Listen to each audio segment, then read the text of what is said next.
عبادتیں تو خالص اللہ کے لیے رکھو، اسے کسی کو نہ بتاؤ۔ میں نے اس سے قبل بھی بتایا تھا، خلیفہ ہارون رشید کی بیوی زبیدہ خاتون حاجیوں کی پیاس بجھانے کے لیے انہوں نے ایک عہد کیا تھا، دریائے دجلہ سے لے کر بغداد کی دریائے دجلہ سے عرفات کے میدان تک ایک نہر بنوائی۔ ایک عورت خلیفہ کی بیوی، وہ نہر جانتے ہیں کتنے کلومیٹر کی؟ 1400 کلومیٹر لمبی نہر، 1400 کلومیٹر لمبی نہر، دیواریں اس کی 8 فٹ اونچی 6 فٹ چوڑی، اور ایک پوری طرح سے ایک نالے کی طرح اس زمانے میں بنایا گیا۔ کتنے مزدور لگے، کتنا مال لگا، کتنا وقت لگا، کتنے پیسے خرچ ہوئے، یہ تمام چیزیں خلیفہ نے پورا مکمل ہونے کے بعد پوچھا۔ دریائے دجلہ بغداد میں ہے اور پانی عرفات کے میدان میں عرب میں پہنچایا جا رہا ہے۔ میٹھا پانی پہنچ بھی گیا، 1200 سال تک حاجیوں نے پانی پیا ہے اس نہر سے، جس کو نہر زبیدہ کہتے ہیں۔ آج بھی عرفات کے میدان میں وہ نہر ہے، باقی ہے۔ ان کے شوہر نے پوچھا، زبیدہ یہ تو بتاؤ خرچہ کتنا ہوا؟ اپنی خاتون سے کہتی ہیں، اے میرے شریک حیات، میرے رفیق حیات، میں نے قومی خزانے سے پیسے خرچہ نہیں کی ہیں، یعنی بیت المال سے میں نے نہیں لیا ہے، یہ مجھے جو جیب خرچ ملتا تھا وہ میں نے خرچہ کیا ہے، میں اپنے ذاتی پیسوں سے اس نہر کو بنائی۔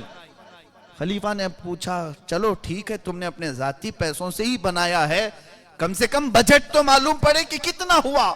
عام آدمی نہیں پوچھ رہا ہے، خلیفہ اسلام پوچھ رہا ہے، زبیدہ کا شوہر نامدار پوچھ رہا ہے۔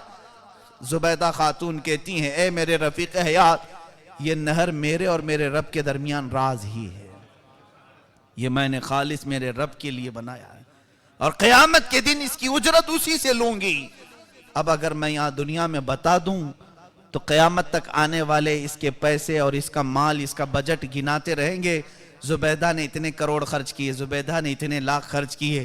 قسم رب ذوالجلال کی، 14 صدیاں گزرنے کو آ گئی میرے عزیزوں، آج تک اس نہر کا خرچ کسی کو نہیں معلوم۔ اس زبیدہ خاتون نے اپنے ساتھ لیا اور دفن ہو گئی، دنیا سے رخصت ہو گئی۔ یہاں 4 پیسے خرچہ نہیں ہوتے کہ لوگوں میں، اخبار میں تشہیر، ایسے یہ ریاکاری اور مکاری نہیں ہے تو اور کیا ہے؟ خلوص پیدا کرو اپنے کچھ کاموں کے لیے، کچھ عبادتیں ایسی بھی رکھو جس کی خبر کسی کو نہ ہو، کسی کو نہ بتاؤ۔ قرآن پڑھا آپ نے، کچھ تسبیحات پڑھی ہیں آپ نے، کچھ عبادتیں ایسی کی ہوں جس کی خبر کسی کو نہ ہو۔ کبھی ایسی بھی خیرات کرو جس کی خبر آپ کو بھی نہ ہو۔ جیب میں ہاتھ ڈالا اور اٹھا کر دے دیا، کیا نکلا اور کیا گیا آپ کو پتہ بھی نہ ہو۔ یہ عبادتیں وہ ہیں جو تمہارے ہاتھوں کو مضبوط کریں گی، تمہاری روحانی قوت کو مضبوط کریں گی، اور پھر تمہاری عبادتیں پھر موسم کے لیے نہیں رہیں گی۔ جب اللہ کی رضا تمہارے دل کے اندر داخل ہو جائے گی، مجھے میرے مولا کو راضی کرنا ہے، تو پھر دیکھو سال بھر رمضان لگنے لگے گا، ہر نماز اسی طرح لگے گی کہ میرا مولا مجھے دیکھ رہا ہے۔ مولا تعالی ہمارے دلوں میں خلوص پیدا فرمائے، ہم سب کو ریاکاری، مکاری اور عیاری سے محفوظ و مامون فرمائے۔ وآخر دعوانا ان الحمدللہ رب العالمین۔ سلام علیکم۔